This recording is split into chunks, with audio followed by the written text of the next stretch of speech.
Today's gonna be yet another meta topic video. I know I'm making a lot of these at this point, but eventually, once I think through all of the semantics, I believe I will start getting into more interesting topics for videos, and that journey will just be part of this channel. And maybe it won't be watched by anyone, maybe it'll be watched by a lot of people. You're watching it, so. So anyway, I came here today and I was intentionally not preparing anything to say based on the unscripted verdict of my ruminatings in the last video. But then I came here and I realized that I don't have anything to say, and ideas don't come on demand. Ideas come when they wish, because ideas come when you experience something and you connect it to something else, and that way you get a new idea about the thing that you're connecting it to. So by avoiding that this past day, I have basically been fighting against the good ideas that I could be talking about. Now, yesterday's example was I came up with the topic, I came up with a few things I was going to say, and then I didn't even say them because my thinking in the moment was completely different than my thinking beforehand. Well, yes, it wasn't natural, so I didn't say them, but coming up with them was still an important part of preparing, I think. So then now, should we prepare for speeches and whatnot?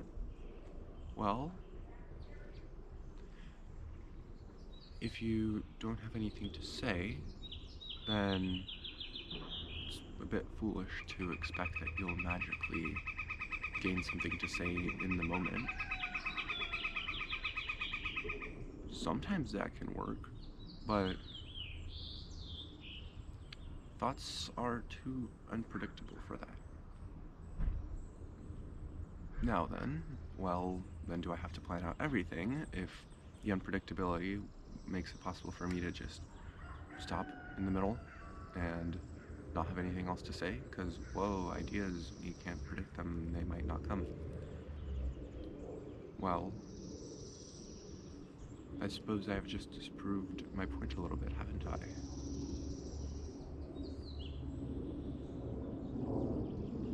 Because I did come here today with no ideas, and I am still talking, albeit about the concept that I have no ideas, but it is an idea that I'm talking about, so then maybe this is fine. Well, I don't think it is, and the core is that when you get a thought, suppressing it is inherently a waste. Because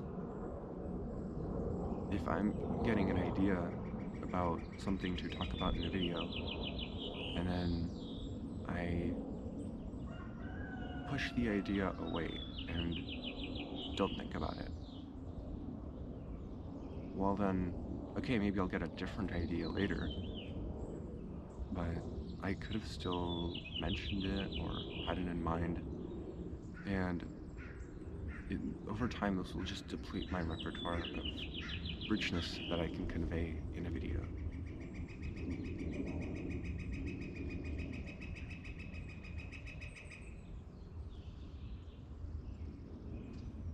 So, I'm going in circles a little bit, but I think the final thing that I want to say is that you don't need to prepare what you're going to say, but you do need to prepare what you're going to talk about.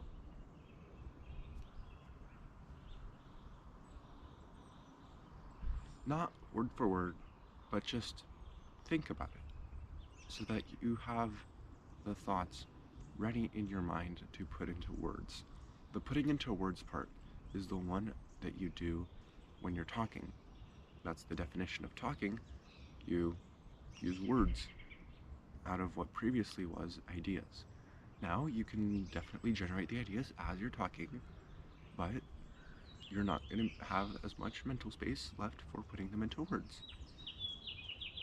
So then you should prepare it beforehand. And I have actually realized now that this is what I do in most school presentations, for example. If I have a topic and I've made a presentation on it, well, school does force you to put words on that. So, okay. Although I don't think it's very useful. Uh, the way that like good presentations are supposed to go, you don't even do anything with the words. So that's a little interesting. Now, you see, I was thinking right now, maybe I should talk about the presentations and the words and diverge from what I was talking about before. But then I realized I haven't thought that through. I haven't considered multiple angles and picked the best one. So then, yes, maybe that considering would be interesting to get on camera, but I feel like this is different from what I was talking about before, where you're saying one thing and then it logically leads to another. Here, I don't even know what thing to start saying. You see the difference here. How preparation is necessary in a certain way if you want to communicate effectively. Let me try and see what happens if I just try and talk about words on presentations without having pondered it at all beforehand. Well, what do I even start with? You see? Well, I have just realized something about communication and making these videos is that most of the things I say are things that I have thought before. I am assembling ideas. I am not generating anything at all. Every idea that I present here, even as an idea or a conclusion or something that I'm very confident in, not very confident in, it's all things that I have thought of before and I'm referencing them now. Isn't this interesting? And I'm realizing this is actually the case anytime I am doing anything that requires transmission of information to others in real time. I'm not coming up with the things in real time. I'm assembling them in real time, not reciting them, but yes, assembling them from things that I have thought and prepared in the past. Isn't that interesting?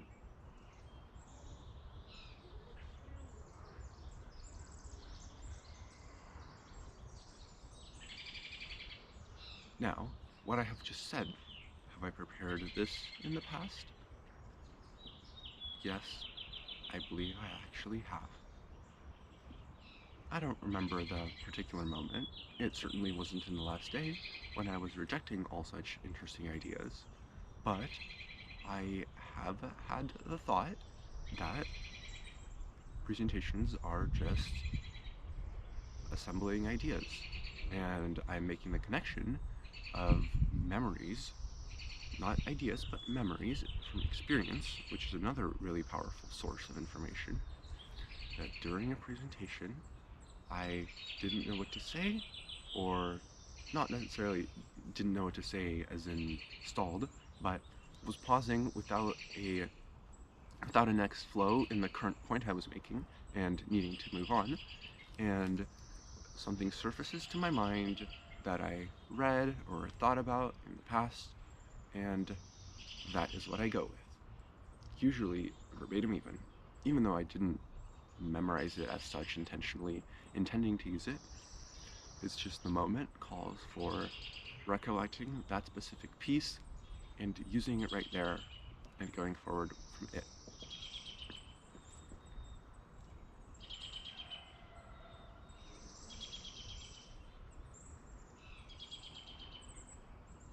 Now, I did talk about something interesting today, and I did not prepare for it, but actually, I think I did prepare for it.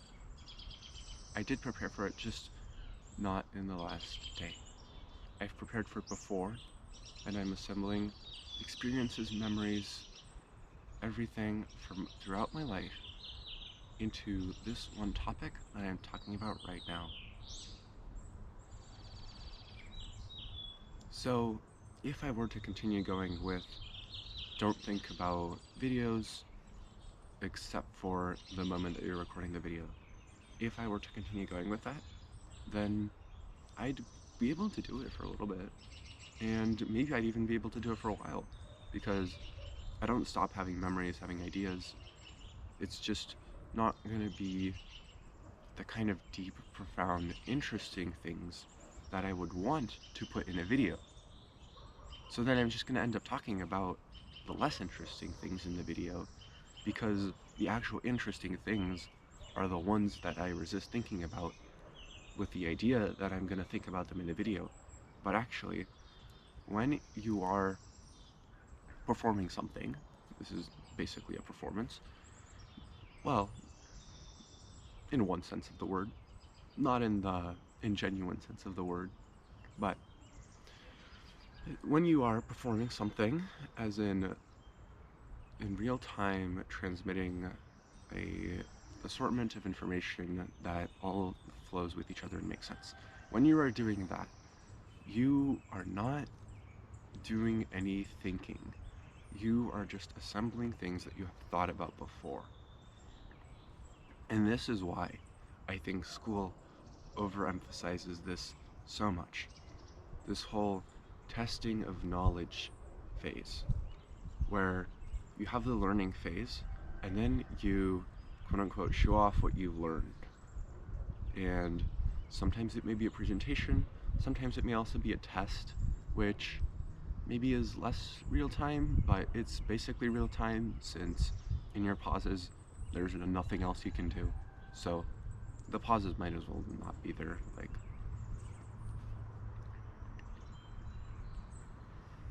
Like I just paused. Is this not a real time conversation anymore? It still is.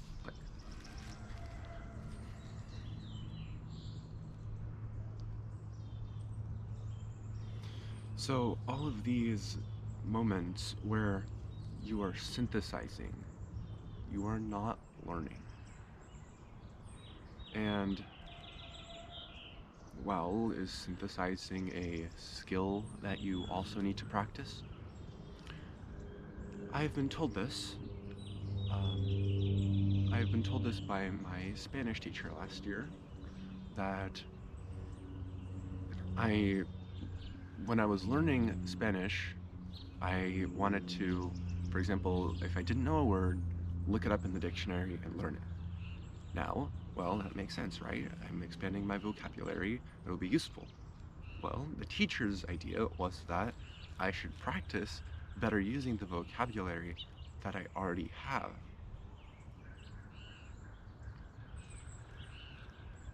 So I can kind of see both sides there, and here's another example. A lot of the time, for example, in math, I will not even learn anything during the time that we should be learning, and save the time by working on some other class, and then learn a decent bit of the material on the test itself.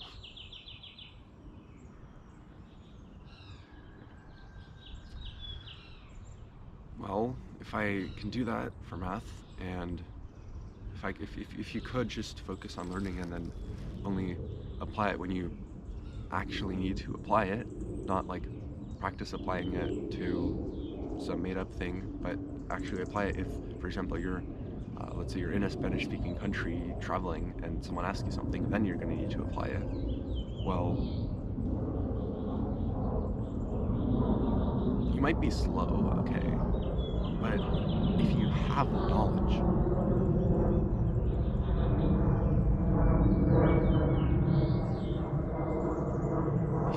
knowledge, how are you going to be unable to apply it? Well, I'm picturing a student who has memorized every single word in the Spanish dictionary but has never spoken a sentence. Well, yeah, they might be in trouble. They might not be able to say anything. But really, if they can dissect what the other person has said word by word, maybe asking them to repeat because they can think of the word repeat, they can translate that. They can just say the word, like repetir, repeat, and then the other person might be able to figure it out, and word by word, they'll figure it out pretty quickly, I think. Even if they've never done that, which is most likely not going to be the case. Now, was it useful for them to, for example, learn all of the little filler words or like reactions that a typical practice speaking Spanish activity might enforce? Not really. Now, this might not be the best example, but what I'm trying to say is that gathering knowledge might make sense just for the sake of it to be prepared. But applying it is the part that you should do when you actually need it. And this is tying it back to the thing that I said about the video, which is that yes, I can prepare the knowledge and the ideas that I'm going to talk about, but then the actual video itself or the actual application will be where I synthesize it, not beforehand. I didn't practice saying this video beforehand, but I have just assembled it now from ideas that I have had throughout my life. I haven't wasted any time or reduced the natural flow of what I say by trying to prepare exactly how it's going to go ahead of time. Because you can never prepare exactly how something is going to go. Life is too unpredictable for that. Even if you think about like quantum mechanics, there's percentages and chances, and you cannot by definition know which way things are going to go. That is just our current understanding of the universe, that it is not fully predictable. Even if you knew everything about everything right now, you would not know everything about everything based on that in a second from now. So, well, yeah, of course, that's an absolute proven, but the idea can still have merit. Well, I do believe that I have explained quite well that preparing and sort of scripting and rehearsing and applying before you need to is not necessary, and it is not how communication and performances should work.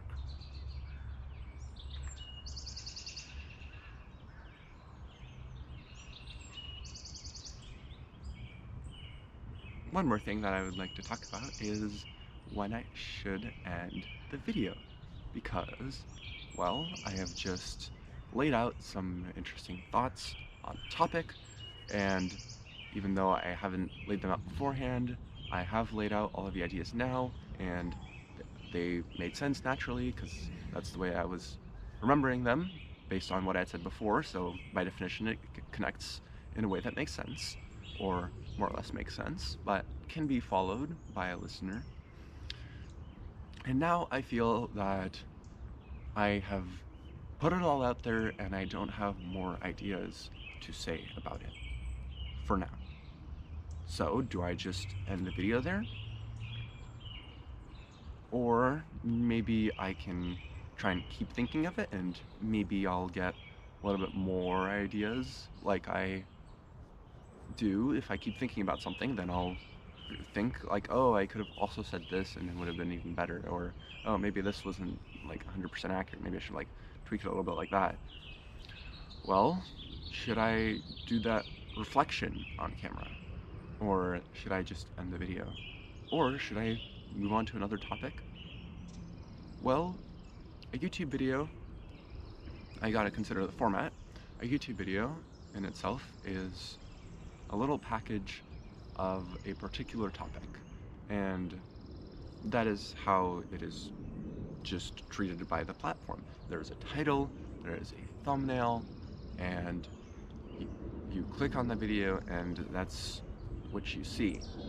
And then if you have time or energy or desire for another video, then you are the one that makes the choice to click on it.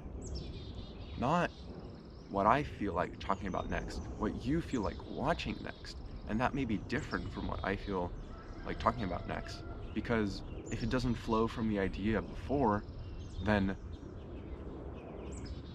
it won't make sense for even myself, much less you. It'll just be random, tacked on, different thought. So I think that when I finish an idea and I do not see a super logical continuation for it, then I should just end the video.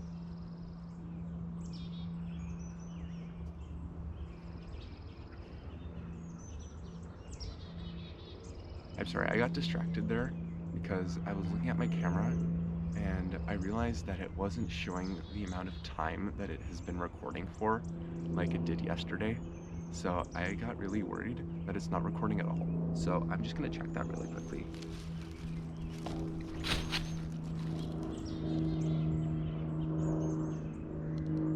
Okay, I think it's recording. I think we're good. I don't really know what's going on there.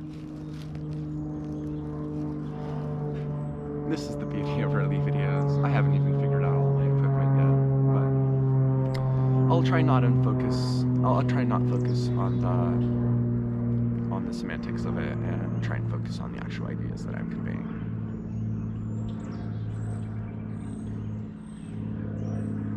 I'm looking forward to where this channel will go, but for now,